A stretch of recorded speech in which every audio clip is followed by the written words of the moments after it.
What's up folks, it's Jameson Beats from Elevate Studios, and today I'm going to be going into a reggae beat that I made using only FL Studio stock plugins. That means no plugins from anywhere else like Music Labs, Real Guitar, or Real Strat, or Easy Drummer, anything like that. Purely stock FL Studio plugins, meaning FL Studio generators, FL Studio effects, and FL Studio sounds. So I wanted to stress that because that made the project a lot harder to do.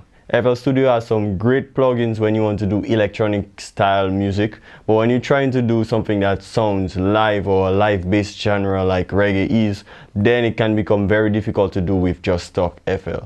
So I wanted to challenge myself to see if I could get that done, and I wanted to bring you along for that journey. So let's get into it.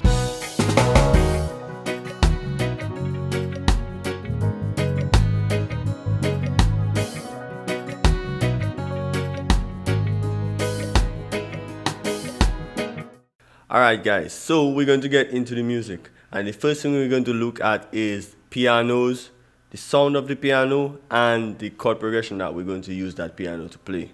The chord progression is the most important thing for me to get first, because then it kind of sets a direction for the entire music, for everything that I'm going to do after that. It sets the tone of the beat, because from a chord progression you can get a happy vibe, you can get a sad vibe, you can get different types of feel from just the chord progression. So it's important that we set a chord progression that gives us the feel that we like. Usually when I'm trying to get a chord progression, I go into a chord that I'm familiar with, a chord that I can sing in, so that while I'm playing I can try to sing something and get a vibe.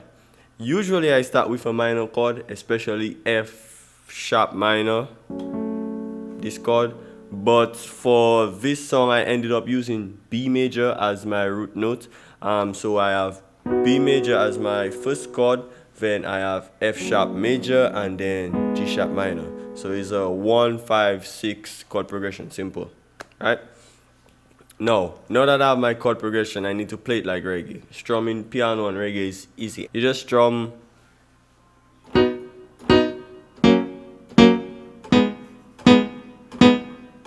That's my actual chord progression, right?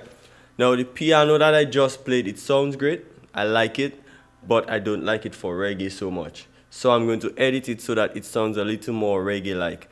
What I'm using as my benchmark for reggae-like is an M1 piano. If you know an M1 piano, you know it's really spiky, really tiny, and not tiny, you know, like tiny, E. So I'm going to try to get that kind of spikiness from that piano I have here. Also, I didn't like the reverb that was on the piano, so I took it off. If you look here, you will see the reverb, and take it off. Then I went to the zone. I turned off this filter. It was on and it was set to high pass filter, but I didn't want it, so I turned it off, and then I turned on this filter and I put it in high pass mode. Change my cutoff frequency to about 86 Hertz. The cutoff frequency is actually where the filter is going to know to roll off. So everything below 80 Hertz, because it's a high pass filter, it's allowing everything above 86 Hertz in my case to pass through. Okay? And that means everything below 86 Hertz, it's bringing it down. It's doing away with it. Yeah, so I took off the resonance, I brought it all the way down to 0, and now my piano sounds like this.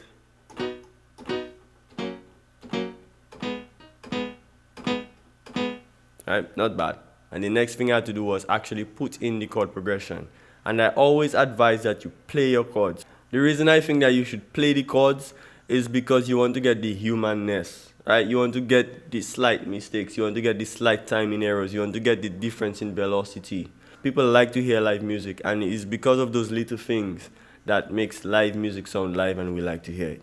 Right? So the humanness of that, it's great. So I play usually, and then I fix up a little. So if you look at this, you can see that some of the notes are ahead of each other. Some of them are ahead of those lines indicating where things should fall directly.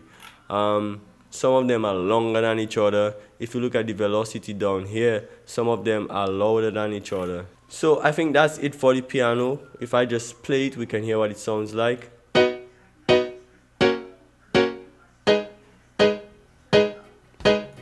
Alright, so we have our chord progression, we have our piano sound that we are okay with, and I think that's all for piano. Okay guys, so that was my video on getting your reggae piano sound and your chords. Next video we're going to do next week is going to be on getting a great sounding reggae strum guitar. Alright, and that's difficult in FL because there aren't a lot of live sounding reggae guitars in FL. So we're going to look into FL, get a sound that we can work with, and then modify it so much until we can get something that we really like. So tune in next week for the next episode, and I'll show you how I got that FL guitar to sound more reggae like.